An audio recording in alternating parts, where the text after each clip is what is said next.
Stuffed আটার কুলচা বানানোর জন্য 2 কাপ আটা, 1 কাপ ময়দা, 1 teaspoon baking soda, 2 teaspoon baking powder, পরিমাণ মতন টক দই, লবণ, চিনি দিয়ে ডো বানিয়ে 30 মিনিট রেস্টে রেখেছিলাম। এবার স্টাফিং ভরে নিচ্ছি।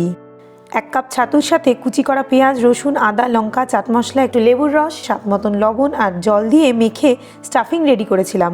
আপনারা আলু বা পনির দিয়েও স্টাফিং বানাতে পারেন। এবার শুকনো ময়দা দিয়ে একটু মোটা রেখে বেলে নিলাম। ওপর দিয়ে কেশরি মেথি আর কালো জিরা ছড়িয়ে দিচ্ছি। আপনারা ধনেপাতা বা তিলও দিতে পারেন। তারপর আরও একবার বেলে নিচ্ছি যাতে কেশরি মেথি আর কালো জিরা সেট হয়ে যায়।